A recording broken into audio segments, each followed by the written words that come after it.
Good evening. I addressed the nation a number of times over the past 2 years on the problems of ending a war.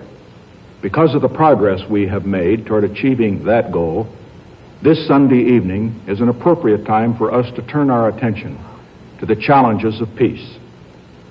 America today has the best opportunity in this century to achieve two of its greatest ideals: to bring about a full generation of peace and to create a new prosperity without war. This not only requires bold leadership ready to take bold action, it calls forth the greatness in a great people.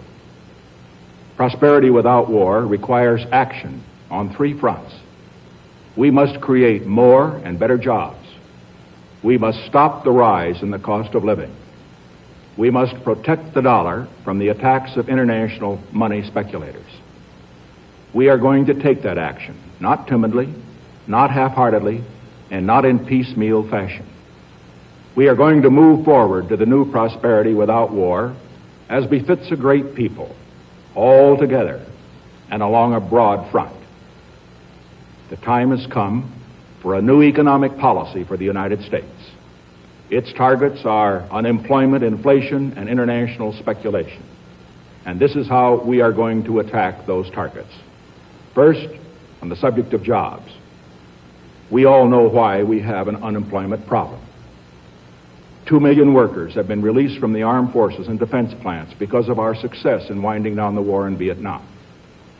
Putting those people back to work is one of the challenges of peace, and we have begun to make progress. Our unemployment rate today is below the average of the 4 peacetime years of the 1960s. But we can and we must do better than that.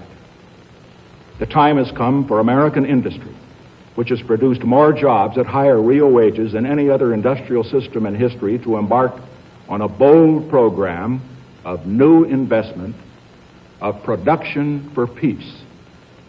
To give that system a powerful new stimulus, I shall ask the Congress, when it reconvenes after its summer recess, to consider as its first priority the enactment of the Job Development Act of 1971. I will propose to provide the strongest short-term incentive in our history to invest in new machinery and equipment that will create new jobs for Americans. A 10% job development credit for 1 year, effective as of today, with a 5% credit after August 15, 1972.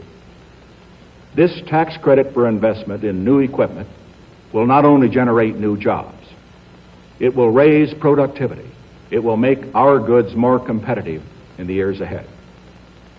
Second, I will propose to repeal the 7% excise tax on automobiles, effective today. This will mean a reduction in price of about $200 per car. I shall insist that the American auto industry pass this tax reduction on to the nearly 8 million customers who are buying automobiles this year. Lower prices will mean that more people will be able to afford new cars, and every additional 100,000 cars sold means 25,000 new jobs. Third, I propose to speed up the personal income tax exemption scheduled for January 1, 1973 to January 1, 1972, so that taxpayers can deduct an extra $50 for each exemption 1 year earlier than planned. This increase in consumer spending power will provide a strong boost to the economy in general and to employment in particular. The tax reductions I am recommending, together with this broad upturn of the economy, which has taken place in the first half of this year, will move us strongly forward toward a goal this nation has not reached since 1956, 15 years ago: prosperity with full employment in peacetime. Looking to the future, I have directed the Secretary of the Treasury to recommend to the Congress in January new tax proposals for stimulating research and development of new industries and new techniques to help provide the 20 million new jobs that America needs for the young people who will be coming into the job market in the next decade. To offset the loss of revenue from these tax cuts, which directly stimulate new jobs, I have ordered today a $4.7 billion cut in federal spending. Tax cuts to stimulate employment must be matched by spending cuts to restrain inflation. To check the rise in the cost of government, I have ordered a postponement of pay raises and a 5% cut in government personnel. I have ordered a 10% cut in foreign economic aid. In addition, since the Congress has already delayed action on two of the great initiatives of this administration, I will ask Congress to amend my proposals to postpone the implementation of revenue sharing for 3 months and welfare reform for 1 year. In this way, I am reordering our budget priorities so as to concentrate more on achieving our goal of full employment. The second indispensable element of the new prosperity is to stop the rise in the cost of living. One of the cruelest legacies of the artificial prosperity produced by war is inflation. Inflation robs every American, every one of you. The 20 million who are retired and living on fixed incomes, they are particularly hard hit. Homemakers find it harder than ever to balance the family budget. And 80 million American wage earners have been on a treadmill. For example, in the 4 war years between 1965 and 1969, your wage increases were completely eaten up by price increases. Your paychecks were higher, but you were no better off. We have made progress against the rise in the cost of living.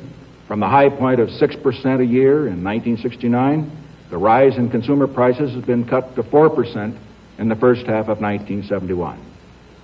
But just as is the case in our fight against unemployment, we can and we must do better than that.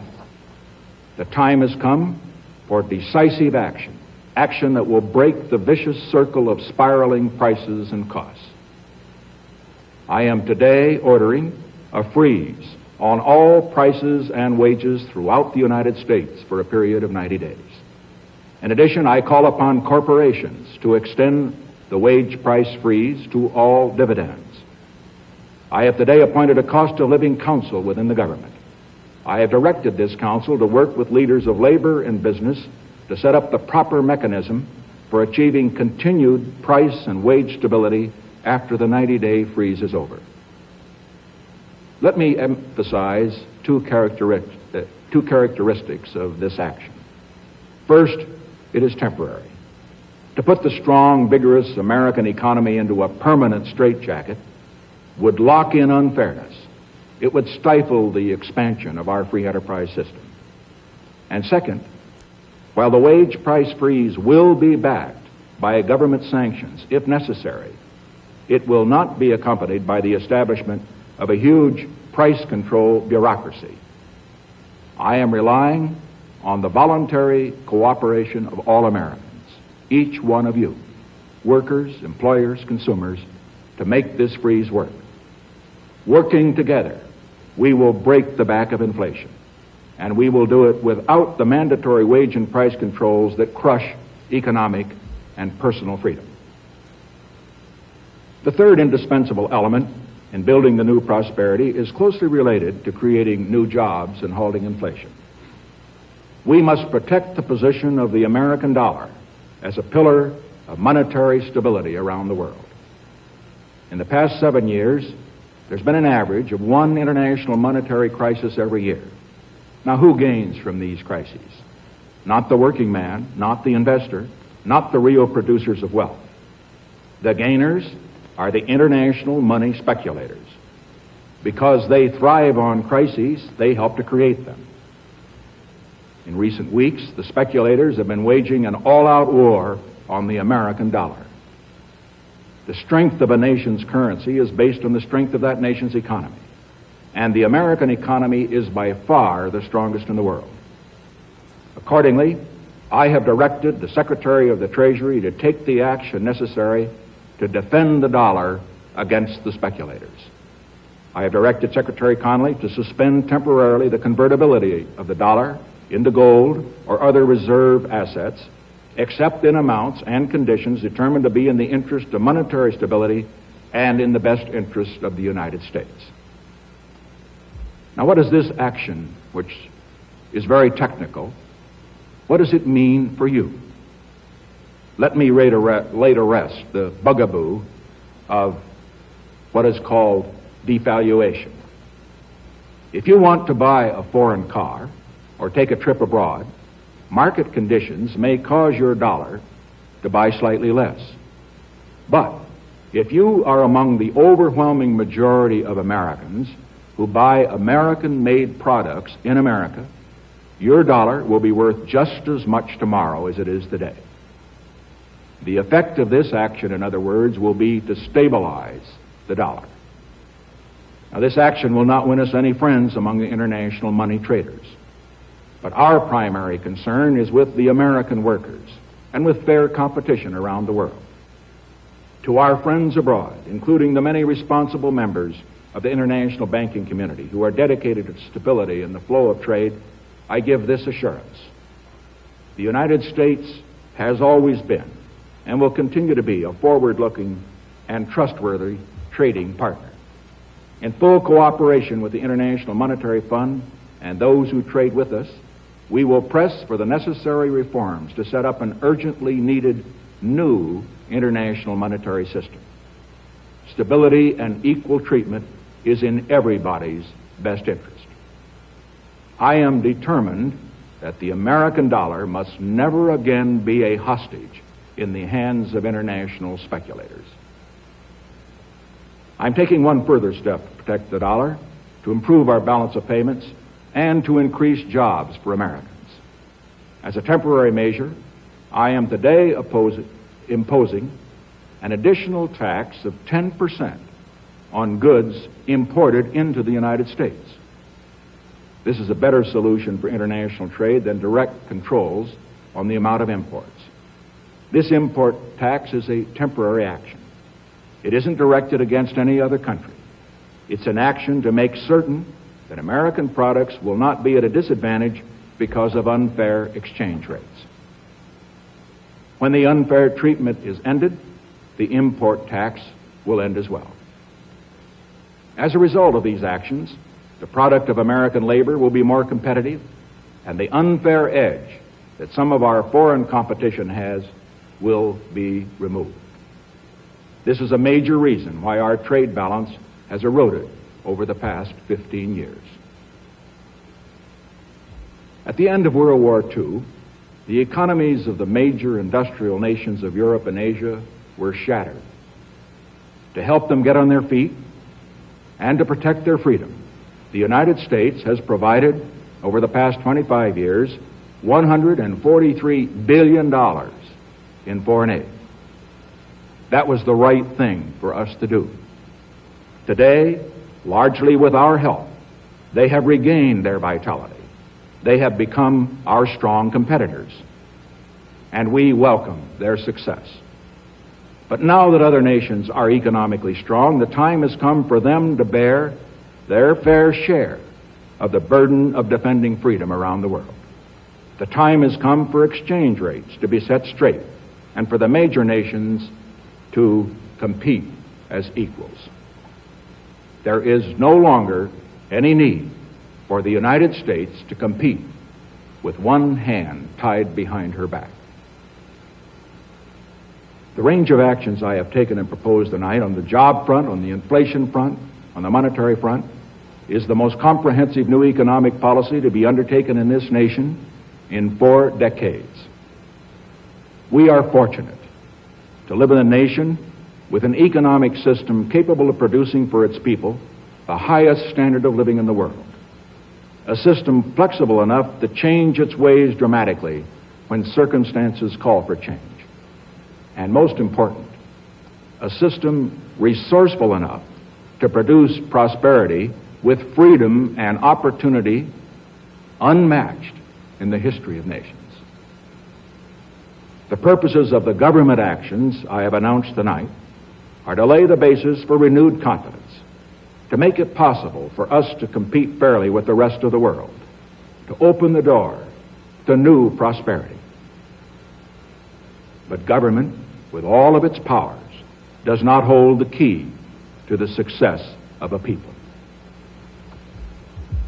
That key, my fellow Americans, is in your hands. A nation, like a person, has to have a certain inner drive in order to succeed. In economic affairs, that inner drive is called the competitive spirit. Every action I have taken tonight is designed to nurture and stimulate that competitive spirit, to help us snap out of the self-doubt, the self-disparagement that saps our energy and erodes our confidence in ourselves.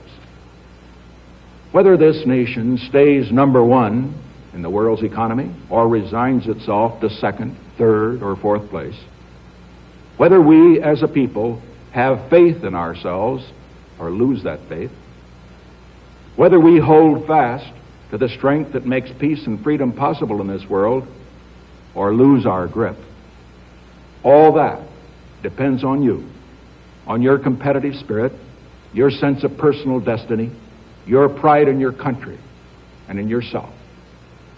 We can be certain of this. As the threat of war recedes, the challenge of peaceful competition in the world will greatly increase. And we welcome competition because America is at her greatest when she is called on to compete. As there's always been in our history, there will be voices urging us to shrink from that challenge of competition, to build a protective wall around ourselves, to crawl into a shell as the rest of the world moves ahead. 200 years ago, a man wrote in his diary these words: "Many thinking people believe America has seen its best days." That was written in 1775, just before the American Revolution, the dawn of the most exciting era in the history of man. And today, we hear the echoes of those voices preaching a gospel of gloom and defeat, saying the same thing. We have seen our best days. I say, let Americans reply. Our best days lie ahead. As we move into a generation of peace, as we blaze the trail toward the new prosperity, I say to every American, let us raise our spirits. Let us raise our sights. Let all of us contribute all we can to this great and good country that has contributed so much to the progress of mankind. Let us invest in our nation's future. And let us revitalize that faith in ourselves that built a great nation in the past and that will shape the world of the future. Thank you, and good evening.